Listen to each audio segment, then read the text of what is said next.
Tonight we're here at the Delaware Country Club in Delray Beach, Florida, partnering with the Anti-Defamation League as they honored Agent Kelly Boaz from the Orange County, Florida Sheriff's Office.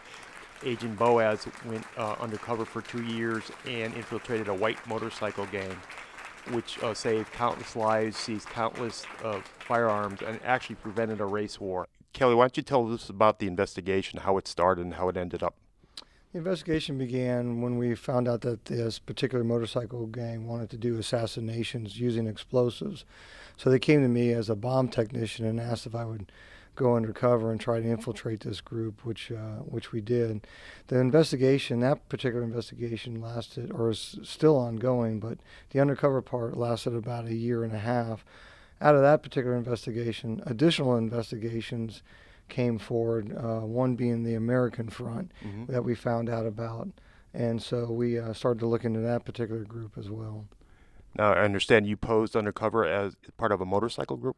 I did. I was patched in as a motorcycle gang member, and they wanted me because I have explosive background, and my alias was an explosive background expert as well. So they wanted my services, if you will, to perform criminal acts. You must have the look also. I've been told. Okay. No, by all accounts, you did an outstanding job, and as a result, I believe there was 20 suspects taken into custody.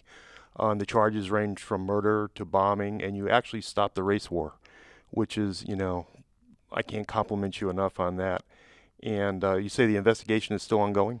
Yes, it's the first part of the investigation is in the criminal courts now. We're waiting to see what happens there, but as you probably are aware, if you have a large investigation, other investigations spring from that. So we're always seeking out and looking for people that are going to do harm or do criminal acts or domestic terrorism, really. So there's ongoing investigations that came up from the initial one that we're talking about here tonight. Now, when you talk about doing harm, at one point I believe the suspect had you detonate a bomb?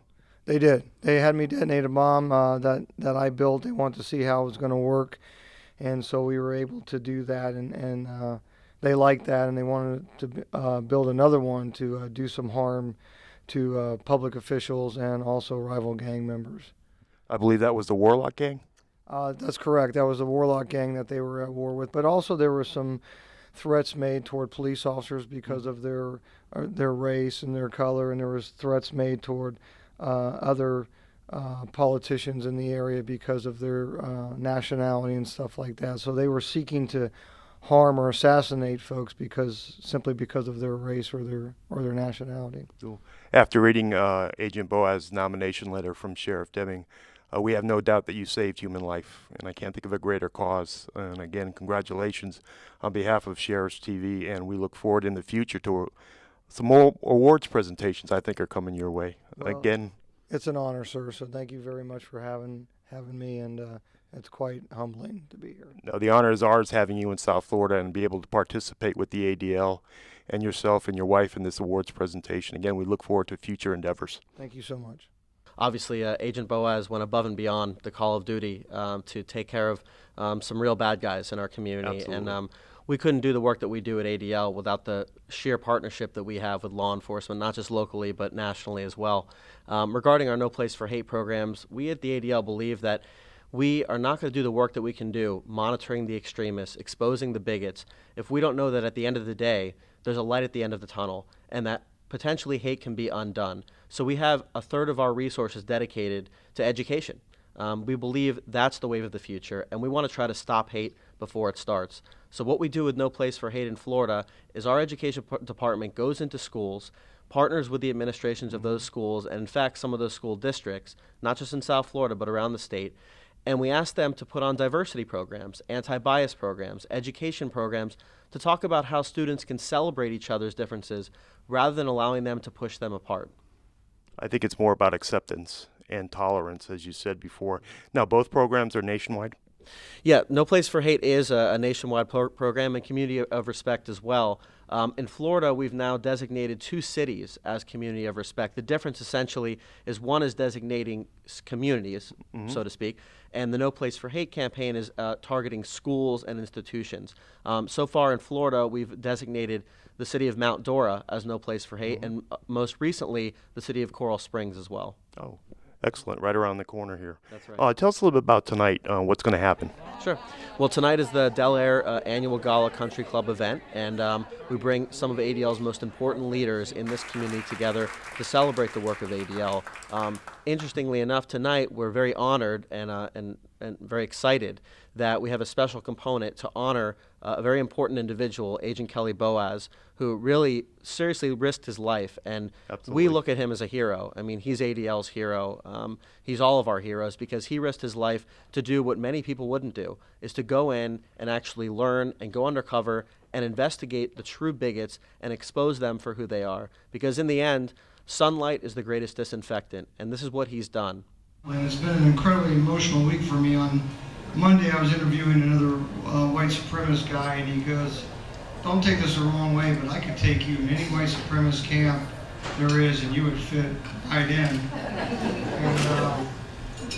so that interview ended quickly, but I went home to my wife, who's in the back, and I was like, "Honey, am I really that mean? Am I really that ugly looking?" She goes, "Honey, you have a great personality, don't worry."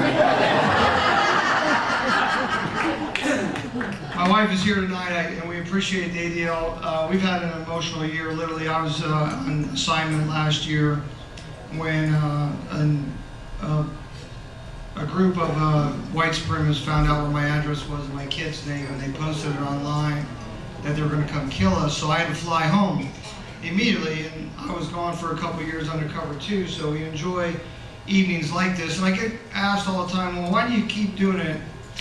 About 18 months ago, I had the honor of being in Israel, and I think I'm a bomb technician by trade, and that's why the bikers and the white supremacists want me, because I have talents in that area. And I think I'm the only American ever assigned to their bomb squad, Israel's bomb squad. I wasn't there on a tour, I wasn't there for a class. I was assigned, and I lived with those guys, and they're my brothers. I loved them. I always mess up the name, but I was in the city of Sadat on Gaza Strip when the rockets came over.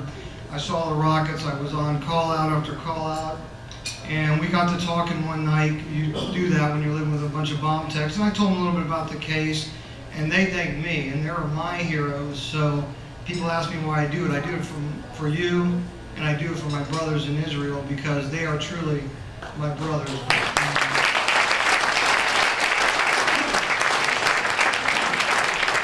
Great honor, and thank you very much. I appreciate it.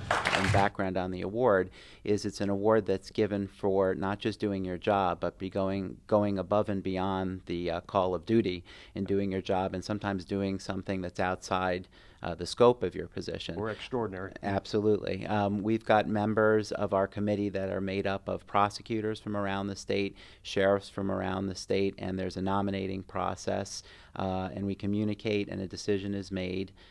We take a vote on the winners, and we've had a lot of extraordinary applicants, so it's not easy, to choose. But Agent Kelly Boaz was definitely a tremendous application, and that's why he's being awarded tonight.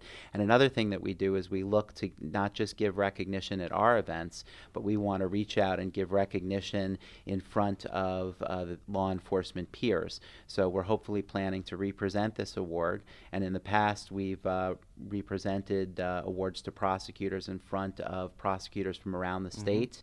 In Naples, we did that a few years ago for an award winner from the state attorney's office in Miami.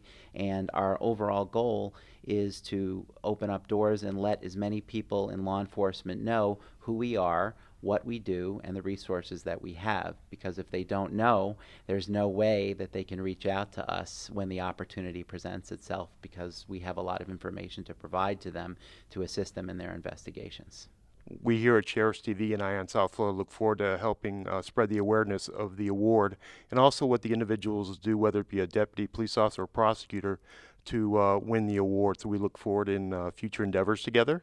And I just want, on behalf as a past award winner, thank you very much for the job you do. And I think it's important for the public-private partnerships to really expand. Again, you explained you're a layperson, but you really jumped in with both feet forward to once you were exposed to the ADL. And again, I'd like to congratulate you. Thank you very much, and we actively look through our professional advisory committee and other committees that we have to actively reach out to the professional community to get them involved, because at the end of the day, it's a partnership that we're looking to make, and that's our ultimate goal. Absolutely. Partnership is the key word. Thank you, Michael.